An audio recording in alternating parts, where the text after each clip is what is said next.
It may say Yonge-Dundas Square on the sign there, but if the city of Toronto gets its way, it'll soon be known by a very different name. And hello there, it is Friday, December 15th. The time is just after 2 p.m. and the temperature is an unseasonably warm 12 degrees Celsius. And this is the intersection of Yonge and Dundas. And just behind me is Dundas Square.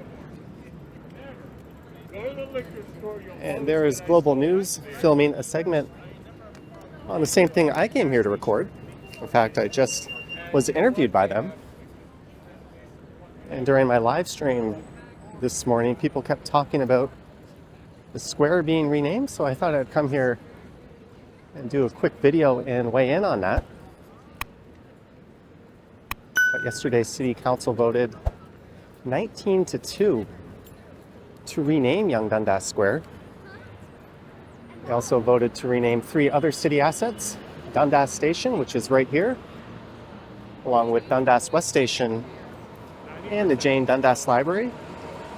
And I think the estimated cost of renaming those 4 assets would be somewhere around $2.7 million.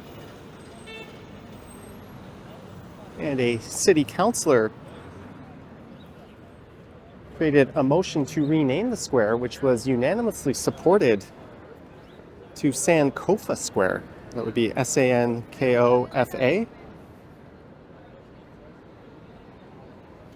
According to an article I read on CBC, the concept of Sankofa originating in Ghana refers to the act of reflecting on and reclaiming teachings from the past, which enables us to move forward together. So that is what they want to rename the square to, and I think they are targeting the second quarter of 2024. And apparently the new name was decided upon unanimously by a renaming advisory committee that includes experts. I never knew there were renaming experts. And the motion to rename Dundas Street, something that was estimated to cost at least $13 million, has been sort of kicked down the road a little bit. I personally think we're looking at another Skydome situation where they can rename it, but people are still going to call it Dundas Square. At least I know I will. It's kind of a tacky shrine to capitalism. And given the city's, I almost said shitty's, cash shortfall, why not just sell out to a corporate sponsor and put that money to good use rather than using taxpayer funds? Looks like they're setting up for some kind of carnival to take place here over the weekend, so I can't really access most of the square. There's the access to Dundas Station.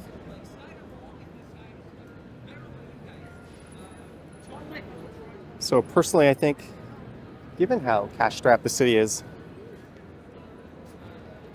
renaming the square is kind of wasteful and performative. It doesn't serve to actually make anyone's lives any better. So you can put me firmly in the camp that thinks this is pretty stupid. That seems to be the general sentiment based on what I've read online and in the chat during my live stream.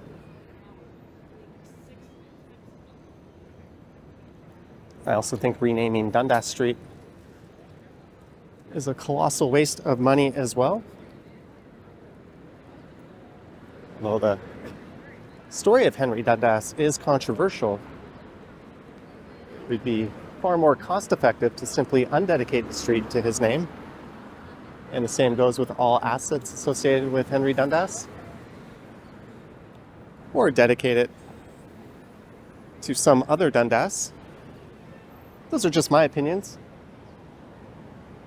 It's also worth noting there are 3 subway stations on Dundas Street.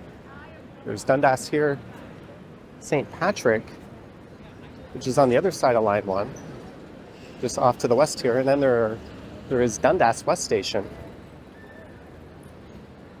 So I guess a rethink of the naming of those 3 stations does kind of make sense. Although this name has been here forever. And technically it is Yonge-Dundas Square. I think people are still going to refer to it as Dundas Square, just as people still refer to the Skydome as that.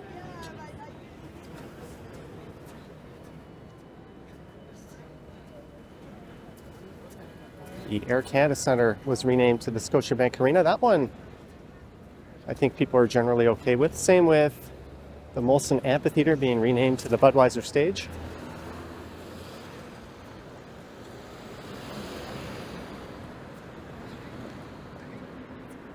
And there's an unfortunate development in this area. The Samsung Experience Store is becoming a BMO bank. Right there in a prominent location at the Eaton Center. And what used to be the Hard Rock Cafe is now a Shoppers Drug Mart.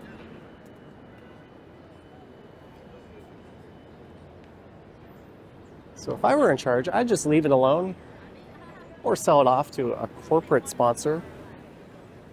Or how about Toronto Square? I guess people might confuse it with Nathan Phillips Square.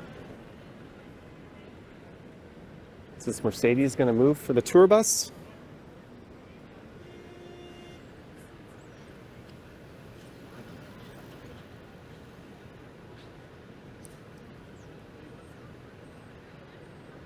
No?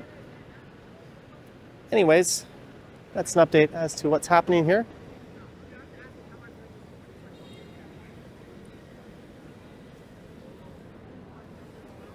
And you can see the Global News Reporter over there has a sign that says Sankofa Square on it. And I think they're getting people to weigh in and offer their opinions.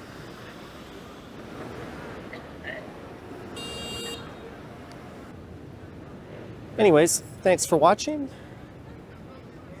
And don't forget to subscribe if you're interested in more Toronto content, as the channel is nearing 100,000 subscribers.